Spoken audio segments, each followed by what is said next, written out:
Okay, good morning, everyone. Thank you so much for joining us. I know that we have a lot of information to cover, so I'm going to try to get started here as soon as possible. I know that people are still going to be joining just because it is only a few minutes after 11. But like I said, I do have a lot of information to cover today, and I just want to make sure that we get to it all. Um, Shalom, Lynn. Thank you so much for joining us all the way from Israel. I can't even imagine what time it is there, but thank you for joining us.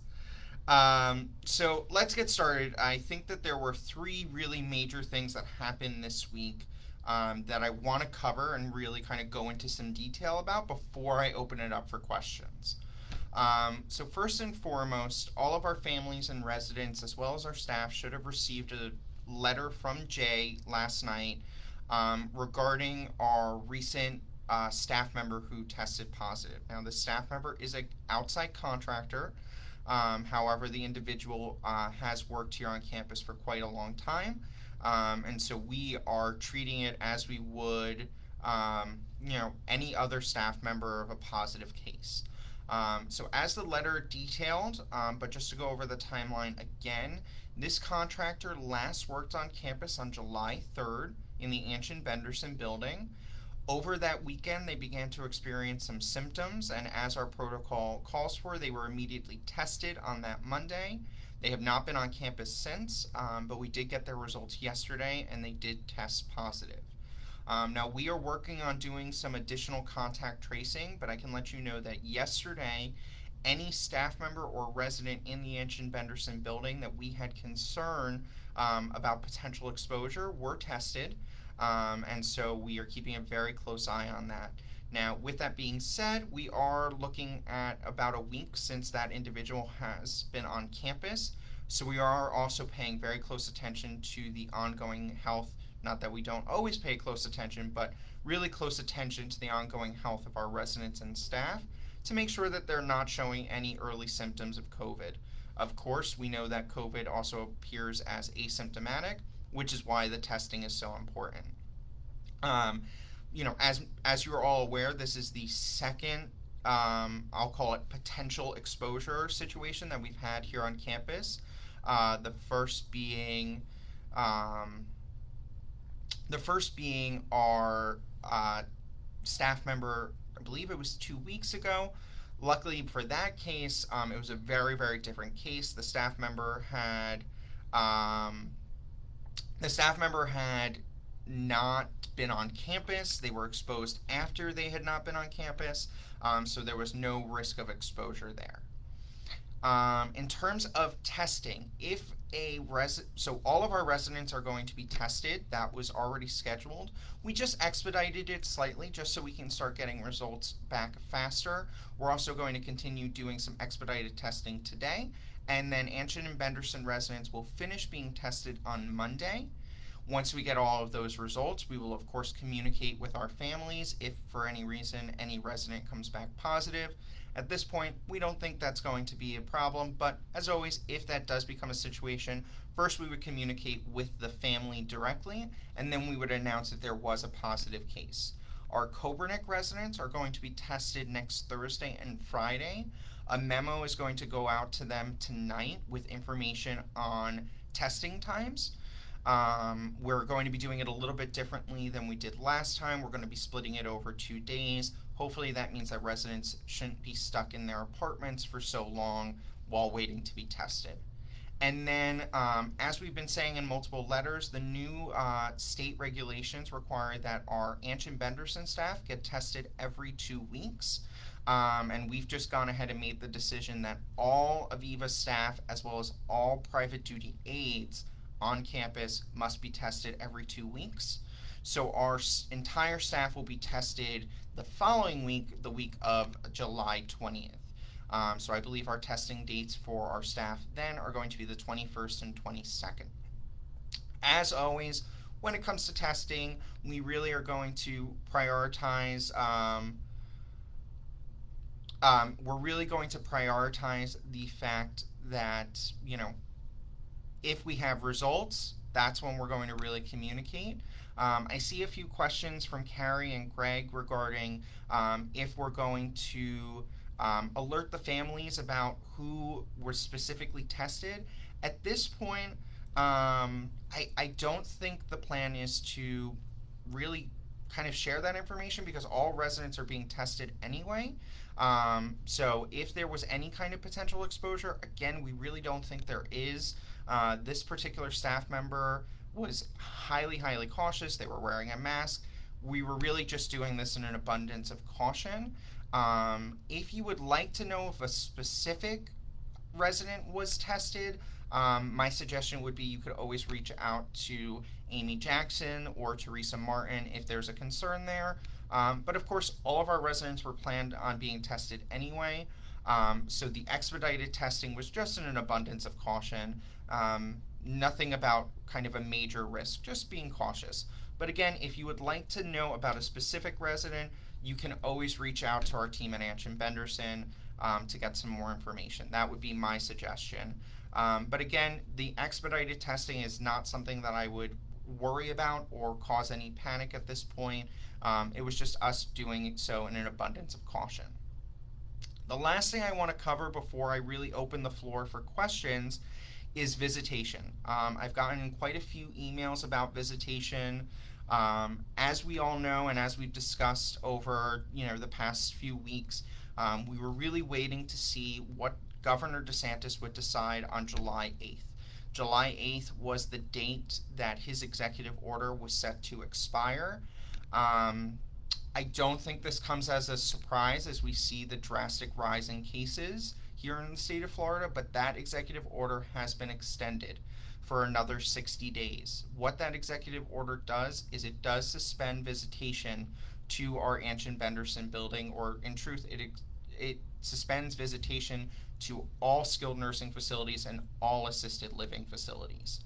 With that being said, we understand the emotional toll that this is taking, and our team is actively looking at some other visitation options. The biggest thing is that we're trying to understand is the legality of these other visitation options. We have heard other communities who have tried creating kind of alternative visitation opportunities who have actually been fined for these because it goes against the executive order.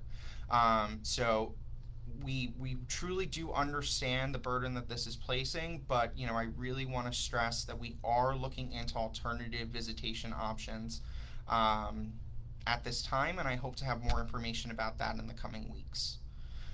So those are the three main topics that I think are really important right now. Obviously, we are seeing a drastic rise in cases here in the state of Florida, and that is a major concern. Our team is working really hard to keep what we have open at the moment continue to be open. But of course, as cases continue to rise, there is a fear that we may have to roll back some of our openings and go back into lockdown. That decision is going to be made as we continue to get more information, and that situation is really going to change on a weekly basis.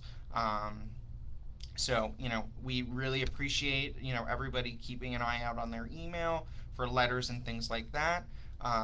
But, the situation is changing pretty much on an hourly basis as we watch the cases rise and watch to see what the governor's orders are like. So, with that being said, I'm going to open it up to questions. I do see that the comments have a few different points that they need to be addressed, so I'm going to go ahead and open it up to comments. Again, Carrie, Greg, I really suggest that if this is, if you would like to know if your family member was tested yesterday, please feel free to reach out to Amy or Teresa Martin. They can absolutely give you that information. Again, I would say because we are really treating this as a low-risk situation and just going in an abundance of caution, I would assume that's why we haven't reached out directly, as we're also just waiting for results at this point, and all results will be released next week. But again, if there is definitely a sense of comfort there, and we really wanted to be able to provide that, so feel free to reach out to Amy and Teresa. I unfortunately don't have the information or the list of residents that were tested yesterday, but I'm sure that they would be happy to help. Um, Questions, please feel free to start sending those in. I do know that we did have some questions about private duty aids and how that is working on campus. As I mentioned earlier, um, when it comes to private duty aids, the best way to go about that is that we have asked them to get tested every 2 weeks, and then they must submit the testing results either to here at Coburnick, it's going to be to Esther Bonfield, and next door it's going to be to Amy Jackson and Teresa Martin, and that we're keeping track of those results so that we can um, ensure that we are really keeping an eye on those private duty aids. So Jane is asking, is there a way that we can be on um, an email broadcast list to receive communications you are sharing with our parents? So Jane, if you are not already on the family email list, please go ahead and email me directly. I will put my email address in just so you have it. Anything that we are sending out to the residents that is major changes. What I mean by that is any kind of COVID procedure policy changes, any kind of announcements and things like that, I am directly sending to all of our families. If there's something more specific you're looking for, you know, whether it may be, I'm just trying to think of things that maybe we've sent out to residents that I wouldn't have sent out to families. Things like, the Resident Association newsletter or something like that. I'm always happy to send that to you.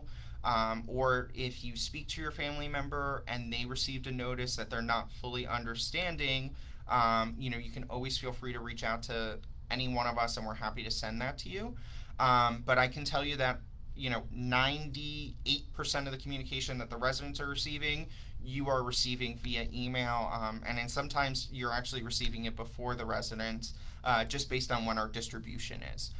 So again, if you're not on that family email address, please email me. I did put my email address in there, so I can get you on that list right away.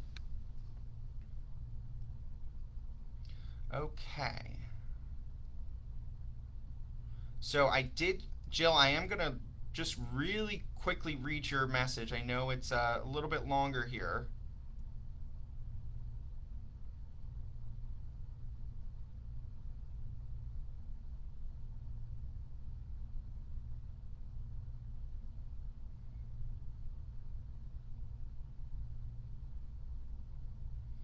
Okay, so Jill is asking and kind of addressing the long-term impacts, and this is something that we are absolutely very concerned about the social isolation. So there's a couple points in here that I do want to get to. So the first one is the dining room, specifically here at Coburnick. Jill is asking if we can open it up for dinner, and socially distanced dinners. And things like that. At the moment, I can tell you, because of the rising case numbers, the answer is no. We are so concerned about the rising case numbers that the decision has been to hold off on reopening anything further than where we are now. I know that is troubling, and we're working on bringing in some additional resources, such as social workers and things like that, to work with our residents. But again, their safety has to become a priority. And unfortunately, as unfortunate as it is to say, especially here at Coburnick, we are still experiencing a great deal of violation of procedures and policies. Especially when it comes to mask wearing, we are dealing with a lot of residents refusing to wear masks or refusing to wear masks properly. That is a huge concern. We're going to be putting out more information to residents regarding penalties for that kind of behavior. But because of that, we cannot move forward with any kind of additional openings, because unfortunately it's kind of that situation where one person is ruining everything for the class. As long as we continue to have these violations, we cannot move forward with reopening. But of course, even further than that, with the rising cases as it is, we need to be very conservative with what we're doing here on campus. So I can tell you that where we are today is where we're going to be for a little bit longer in terms of reopening activities, especially here at Coburnick. In terms of activity options in the Kretzmer Center, we have opened the Kretzmer Center for what we're calling our chat room, which is an opportunity for residents in groups of anything 10 or less to reserve the Kretzmer Center, to host social groups, book clubs, if they want to play card games or something like that. But it has to be socially distanced, it has to be a mask wearing, and it has to be reserved through Maria Leonardo, our life enrichment director. We are talking about some of our resident groups, things like our book clubs, maybe even our Shakespeare reading group, being able to restart in that same kind of function. But again, I can tell you that there is a lot of fear with our residents, because of those violations, and a lot of residents are choosing not to leave their apartment. As I said, we are working really hard to kind of curb those violations. But I can tell you, especially when it comes to dinner, I don't think we're going to be opening the dining room any further than what we are doing now.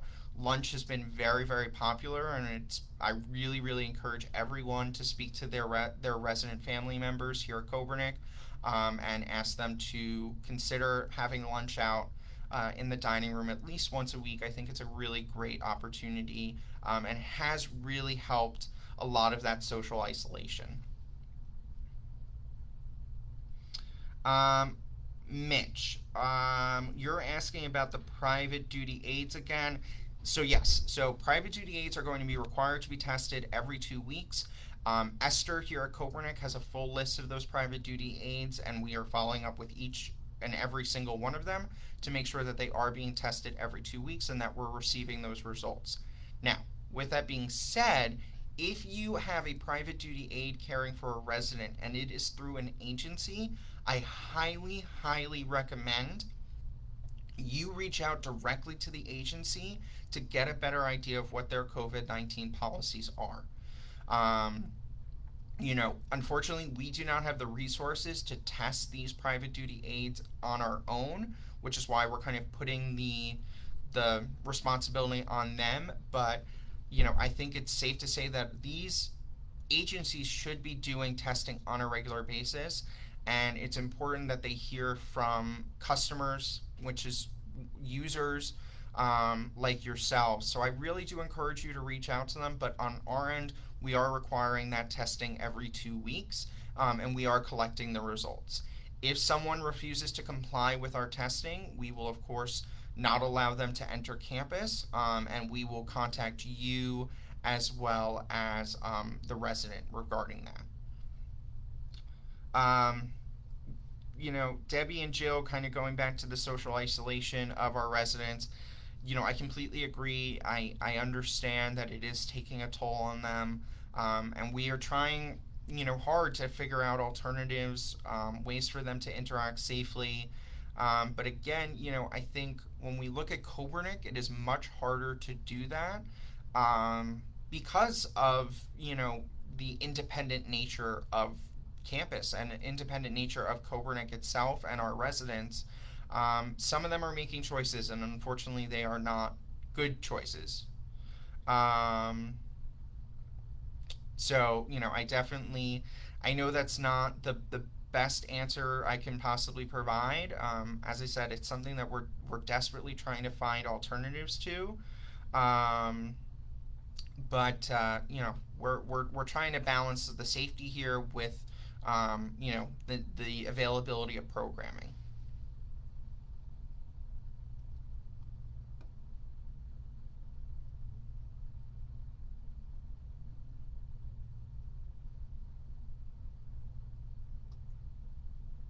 Okay. I apologize for getting quiet. I'm just reading some of the comments.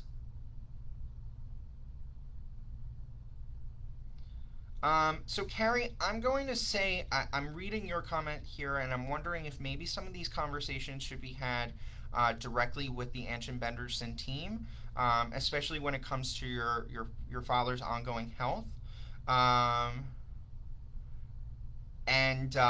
but in terms of what are some of the ideas that your team has come up with in terms of visitation, we've talked about things like a visitation pod, visitation tents.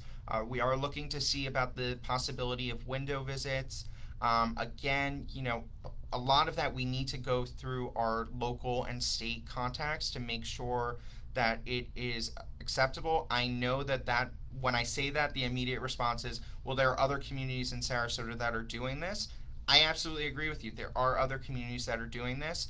But we are also hearing from communities, as I said, that they're getting fines for doing this kind of alternative visitation here in the state of Florida. So we are really working closely with our state and local officials to ensure that we can do it safely. The other burden, and this also goes into Debbie's question about doing outdoor activities, is the weather. It, it's summer here in Florida, unfortunately.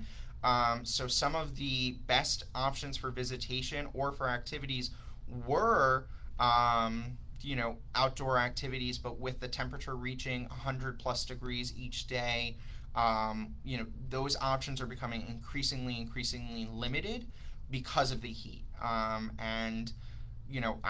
don't think any of us here at Aviva are going to be willing to kind of put the residents out in the heat for an extended period of time. Even here at Kopernik, we are encouraging residents not to take their daily walks outside, not for anything COVID related, just because of the sheer heat of the day.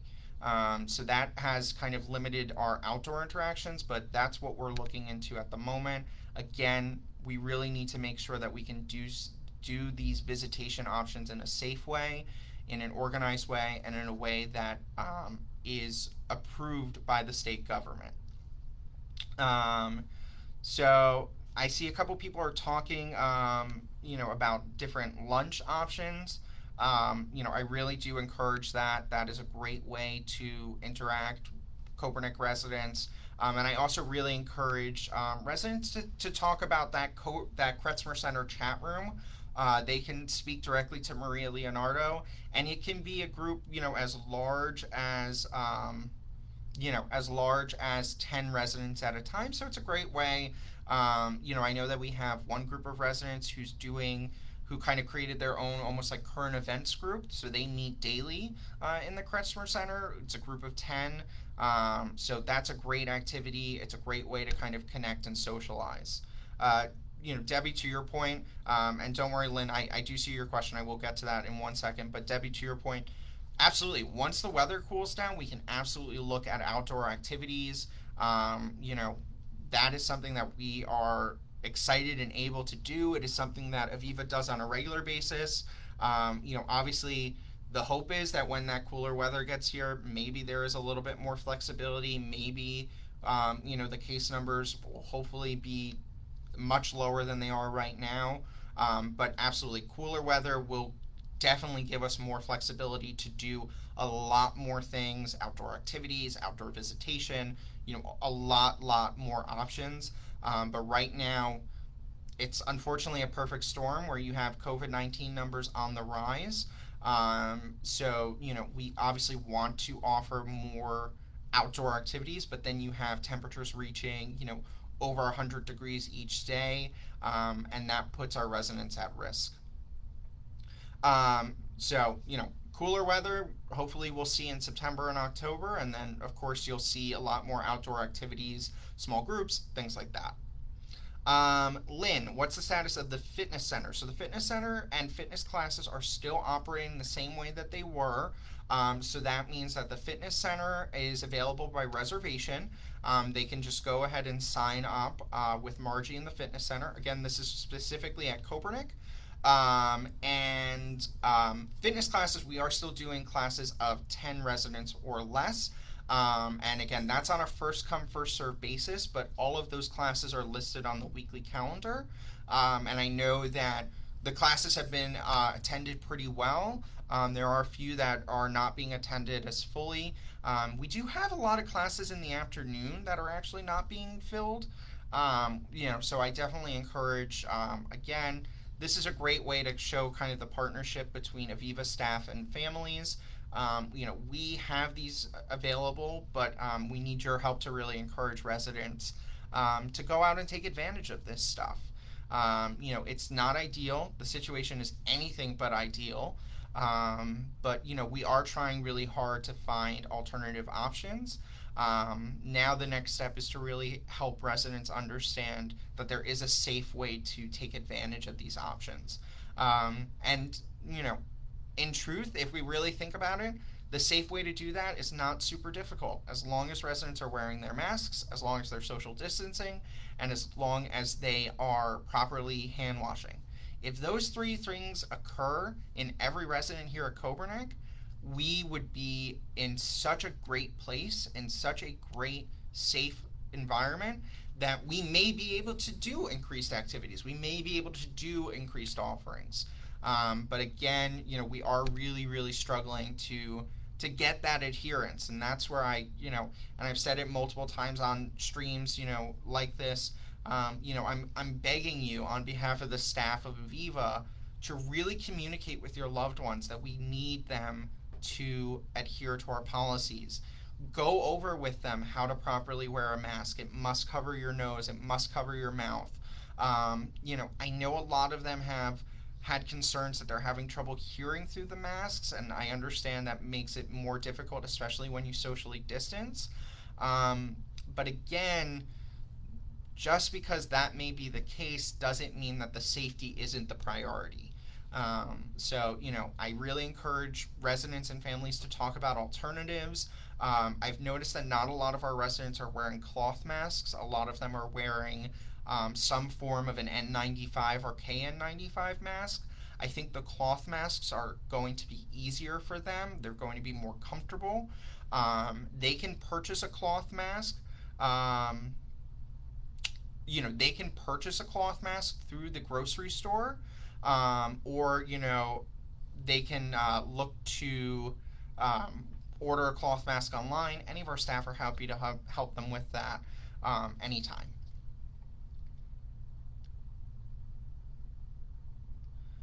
Lynn, I'll have to get back to you on that question regarding the use of the fitness center being booked up, for spots week in advance. To my knowledge, I thought that the bookings were done the day of and it was first come, first served, but I can definitely follow up because if that is the case, then we definitely need to find a better alternative to how to book that. Again, but in the interim, I do encourage residents to take advantage of Margie's fitness classes. I know for a lot of them that was the primary way they got their exercise, and so a lot of them are keeping that up. But I'll look into that, Lynn, and I believe I have your email address, so I can follow up with you on that. Hi, Ms. Puckhaber. I'm not sure about the Kretzmer Center availability on the weekends. You would have to talk to Maria about that. I know that that's something that she's working on and just making sure there's more availability for activities and different programs here on the weekends. So I would ask that you follow up with her on that. So, as I said, please feel free to go ahead and put those questions in. Great questions today as always. I always like to take time and just say how much we appreciate you as our Aviva families. I know that this is an unbearable situation, whether it's our Anch and Benderson families being separated from their loved ones, or, any of our Aviva families concerned about isolation, about, the virus exposure. I really do understand the fear and the toll it's taking. There's a term going around, I think, that, we've all heard it, this term virus fatigue, which is, just the ongoing pressure of this virus is really putting a strain on everyone, whether it's residents or staff or families. So, I'm very excited that we will be working with some local organizations to bring in some social workers and some additional resources for our residents. So that's going to be a huge boon, I'm hoping. But, we definitely understand that the fatigue is setting in quickly. And, especially there is a little bit of a dishearteningness. I can tell you that the staff is very disheartened with the rise in cases because we were going in a really positive direction and we were going to be able to reopen things. Unfortunately, the rise in cases happened pretty much a week before we were scheduled to do our phase 2 opening here on Coburnick, which we were hoping would, make some additional classes available, additional services and additional resources. But Again, when we're looking at a situation where the state is rising in cases, 8, 9, 10,000 cases per day, unfortunately, we're going to have to take a major step backwards, which is definitely trouble. Um, as I said, Ms. Buckhaber, I know Maria is hard at work with that, working with her staff to make sure that there are people here on the weekends to hopefully provide some additional activity and make those resources available. I'm just going to scroll through these comments. I just want to make sure I didn't miss anything. Um, Mitch, I do see that you're going to reach out to the home health group. That's great. Yes, if they send 3 different people per week, we are going to require every private duty aide, even if they only work with mom once, they must be tested every 2 weeks. So that's definitely something to keep in mind. But again, definitely, I think the best way to do that is to really talk to the group, and we are happy to assist to make sure that everything is going right and going appropriate, and making sure that those private duty aides are following our instructions. Let's see. Any chance of serving lunch on the weekend? Again, a lot of that is going to depend on our staff availability and our ability to do that appropriately and safely. I don't know where we are in that discussion. I can definitely follow up on that. At the moment, I don't believe there's any plan to do lunch in the dining room over the weekends, but I can absolutely follow up on that. Jane, that is a great question. Youthful aging is one of, I would say, if not the best here in town, following up on those testing requirements. Especially with the testing policy, I can tell you they are being tested every 2 weeks, whether it's our wellness staff here in the wellness center or private duty aides through youthful aging. They are absolutely, absolutely aware of the testing policy. Doesn't hurt to always follow up with them, but I can tell you that we've been having conversations directly with the president and CEO of youthful aging, so they are aware of the policies. And basically, what we have been doing, just to make you all aware of how we're alerting the private duty aides to the policy, is all private duty aides are responsible and required to check in at the front desk through our AccuShield system. And immediately, once they're identified as a private duty aide through that system, we are handing them a letter specifically outlining our expectations for testing and our requirements. And then, as I said, Esther Bonfield, our Director of Resident Services, has a complete list. And this is also happening at Anshin Benderson. I don't want people to think that this is just happening at Kopernik, but also at Anshin Benderson. Anytime a private duty aide comes in, they get the communication regarding testing, and then either Esther or Amy, depending on what building or what the situation is following up directly with that private duty aide or with the home health company. As I said, it's always good for these home health companies to hear from families so that they can share the concern. But we are really going to be hammering this point of private duties being tested on a regular basis, because we know for a fact at this point that if there was ever a situation here on campus where there was a major outbreak of COVID-19, and I say this because we have seen it in other facilities across the state, facilities that we are, have good relationships with, who we speak to. If there was ever a major outbreak here at Viva of COVID-19, I can tell you with almost 100% certainty it would come in through a private duty aide or a staff member.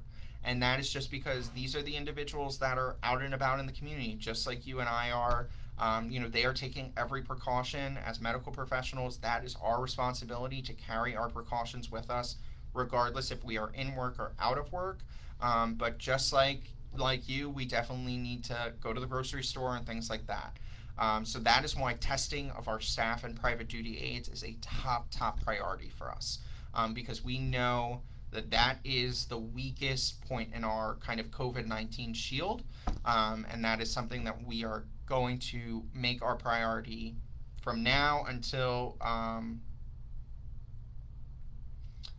definitely from now until till forevermore, I would say, for the rest of the COVID-19 crisis. Um, Hannah, I love how open and receptive you are, to connecting with our family members.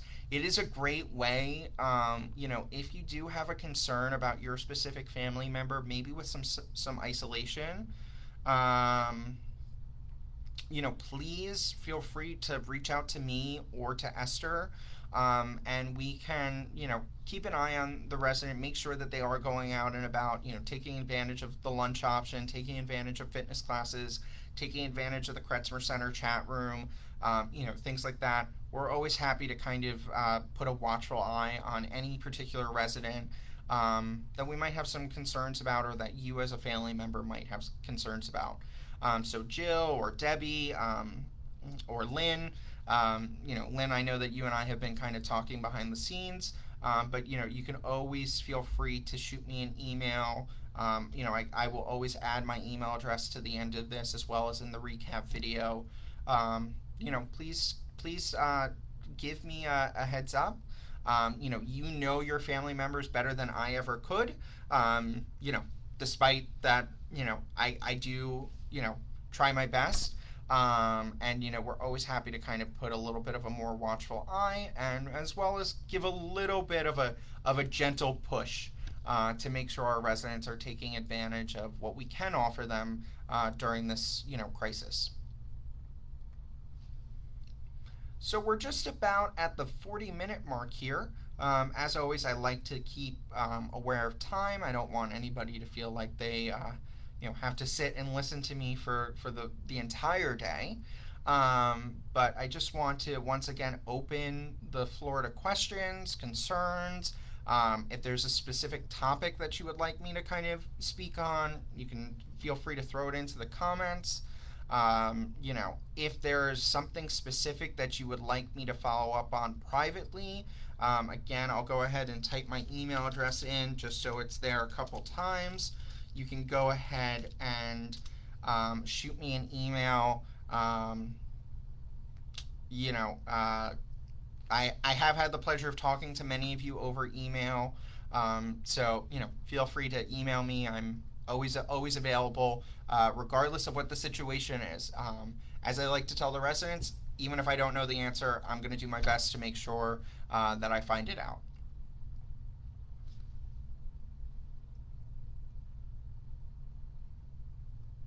So again, just scrolling through these comments, making sure, that I'm not missing anything specifically. I see that we have a few staff members on here. That's great. Thank you all, for signing on and supporting us. That is really, really huge. Some great engagement today, which I'm very happy to see. So just going through this again.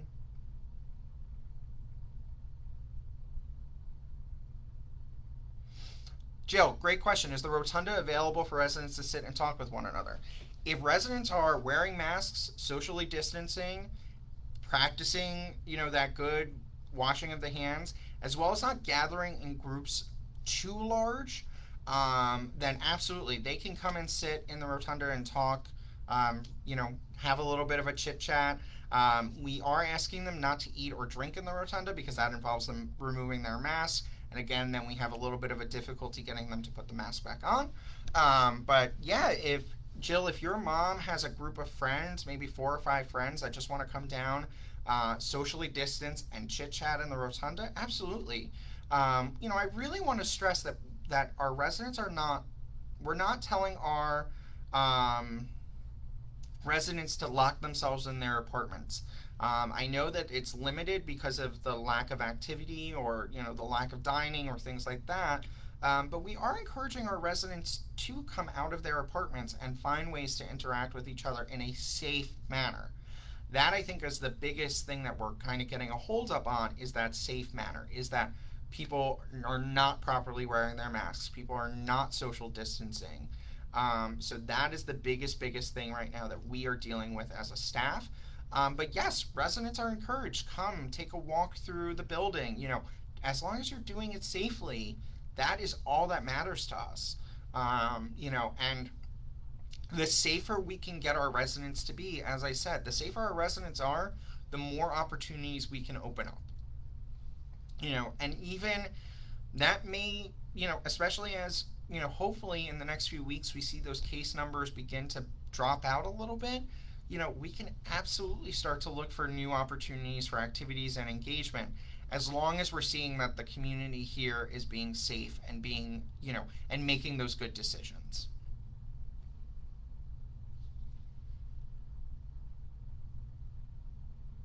Any other questions?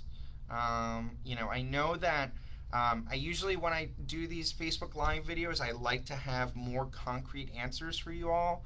But I think if you're watching the news right now or reading the paper, you can see the kind of confusion when it comes to this, the COVID-19 scenario, especially with the rising cases. We're dealing with multiple levels of government. None of the levels seem to agree on what the best approach is.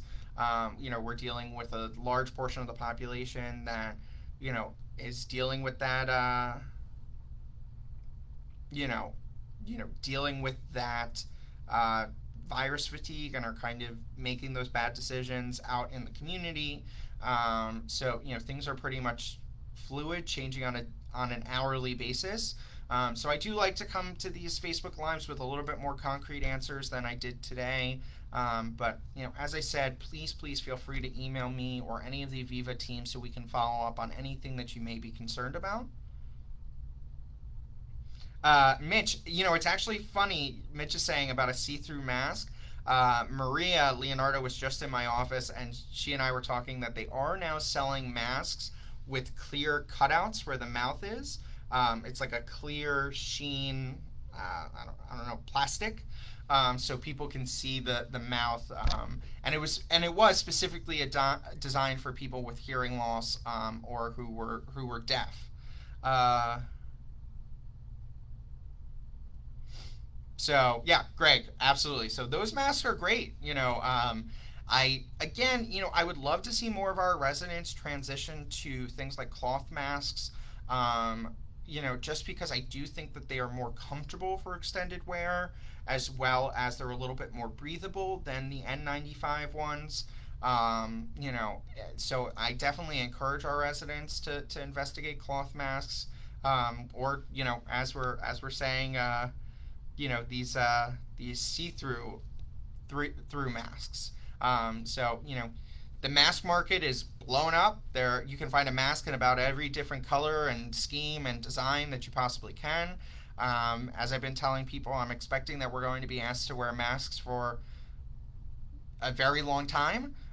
So I encourage people to investigate masks, try different masks on, not try them on and return them, but try different masks versions and see what's most comfortable for you and most easily usable for you.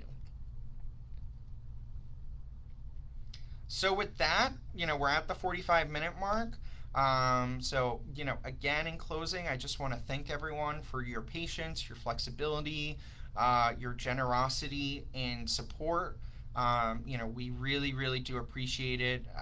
I cannot express enough how much we understand the burden and the stress that this is putting on all of us. And I wish I could tell you that it was looking to get like it was getting better. I think the last video I did, that was something I said. But right now with the rising case numbers, we are going to be taking a very hard look at what's going on here at campus and making those decisions if we need to lock down further to protect our residents and our staff. But with that being said, your support and your participation means the world to us. It really helps us, communicate with our residents and make sure they're staying safe. So I really appreciate that and everything everybody does. As always, I will send out a recording of this video via email. so that if anybody needs to rewatch anything, hear any of my answers again, they absolutely can. Or you can go ahead and shoot me an email. As I said, I'm always happy to answer. I'm usually pretty good about it. Usually within 24 hours, I will have an answer for you. So with that, I will sign off. Please be safe, be well, wear your mask, social distance, help us beat the curve here in Florida. And I hope everybody has a safe and peaceful weekend. So thank you so much, all.